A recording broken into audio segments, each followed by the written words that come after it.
അങ്ങനെ നമ്മൾ കാത്തിരുന്ന പെറ്റ് ഡിറ്റക്റ്റീവ് OTTയിലേക്ക് വരികയാണ്. 28-ാം തീയതി C5-ലാണ് പെറ്റ് ഡിറ്റക്റ്റീവ് റിലീസാകുന്നത്. ഈ പടം ഒക്ടോബർ 16-ാം തീയതി റിലീസായ പടമാണ്. ഇതിൻ്റെ അകത്ത് പ്രധാനമായിട്ട് അഭിനയിച്ചിരിക്കുന്നത് ഷറഫുദ്ദീനും അനുപമ പരമേശ്വരനുമാണ്. പിന്നെ ശ്യാം മോഹനും ഒരു പ്രധാന കഥാപാത്രം അവതരിപ്പിക്കുന്നുണ്ട്. ഇതൊരു നല്ലൊരു വിജയിച്ചൊരു സിനിമയാണ്, അടിപൊളി സിനിമയാണ്, നല്ലൊരു എൻ്റർടൈൻമെൻറ്റ് സിനിമയാണ് പെറ്റ് ഡിറ്റക്റ്റീവ് കണ്ടിട്ട് നിങ്ങളുടെ അഭിപ്രായങ്ങൾ കമൻറ്റായി രേഖപ്പെടുത്തണേ. ഇന്ന് OTT വന്നൊരു മലയാളം ഇൻവെസ്റ്റിഗേഷൻ ത്രില്ലർ സിനിമയാണ് തെളിവ് സഹിതം. നിഷാൻ സാഗർ, അബു സലീം, മേജർ രവി തുടങ്ങിയവർ പ്രധാന കഥാപാത്രത്തെ അവതരിപ്പിച്ചിരിക്കുന്ന സിനിമയാണ് തെളിവ് സഹിതം. ഇത് തിയേറ്ററിൽ അങ്ങനെ വലിയൊരു വിജയമാകാത്ത സിനിമയാണ് തെളിവ് സഹിതം. ഇന്ന് OTT വന്നൊരു വേറൊരു പടമാണ് ഇൻലൻഡ്. ഇത് തിയേറ്ററിൽ വരാത്തൊരു സിനിമയാണ് ഇൻലൻഡ്. ഈ സിനിമ കണ്ടിട്ട് നിങ്ങളുടെ അഭിപ്രായങ്ങൾ കമൻറ്റായി രേഖപ്പെടുത്തണം. ഇത് ഞാൻ കാണാത്തൊരു സിനിമയാണ്.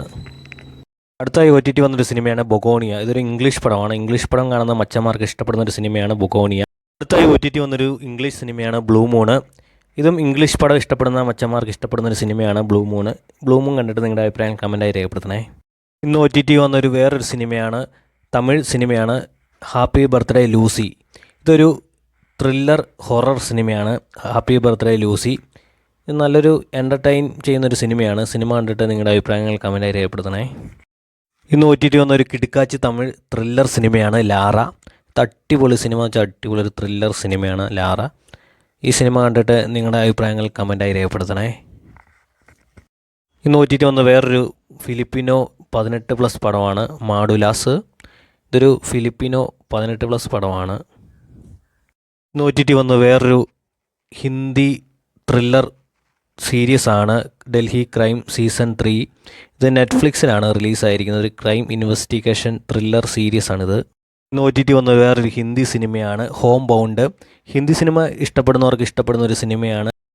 ഇന്ദ്രൻസ് നായകനായി ഇന്ന് OTT വന്ന സിനിമയാണ് പ്രൈവറ്റ് ഒരു ഇന്ദ്രൻസ് സിനിമയാണ്. ഇന്ന് OTT വന്നൊരു ആന്തോളജി സിനിമയാണ് ഷെയ്ഡ് ഓഫ് ലൈഫ്. ഇതൊരു ആന്തോളജി സിനിമയാണ്. ചിലവർക്ക് ഇഷ്ടപ്പെടും, ചിലവർക്ക് ഇഷ്ടപ്പെടില്ല. ഇന്ന് OTT വന്നൊരു വേറൊരു ഹിന്ദി സിനിമയാണ് ദ ബംഗാൾ ഫയൽസ്. ഹിന്ദി സിനിമകൾ ഇഷ്ടപ്പെടുന്നവർക്ക് ഇഷ്ടപ്പെടുന്നൊരു സിനിമയാണ് ദ ബംഗാൾ ഫയൽസ്. ഇന്ന് OTT റിലീസായൊരു തമിഴ് റൊമാൻറ്റിക് സിനിമയാണ് മിത്രാമണ്ഡലി. നല്ലൊരു റൊമാൻസ് ചിത്രമാണ് മിത്രാമണ്ഡലി. സിനിമ കണ്ടിട്ട് നിങ്ങളുടെ അഭിപ്രായങ്ങൾ കമൻറ്റായി രേഖപ്പെടുത്തണേ. ഇന്ന് OTT വന്നൊരു വേറൊരു ഹിന്ദി സിനിമയാണ് ദ ബംഗാൾ ഫയൽസ്. ഹിന്ദി സിനിമകൾ ഇഷ്ടപ്പെടുന്നവർക്ക് ഇഷ്ടപ്പെടുന്നൊരു സിനിമയാണ് ദ ബംഗാൾ ഫയൽസ്. ഇന്ന് OTT റിലീസായൊരു തമിഴ് റൊമാൻറ്റിക് സിനിമയാണ് മിത്രാമണ്ഡലി. നല്ലൊരു റൊമാൻസ് ചിത്രമാണ് മിത്രാമണ്ഡലി. സിനിമ കണ്ടിട്ട് നിങ്ങളുടെ അഭിപ്രായങ്ങൾ കമൻറ്റായി രേഖപ്പെടുത്തണേ.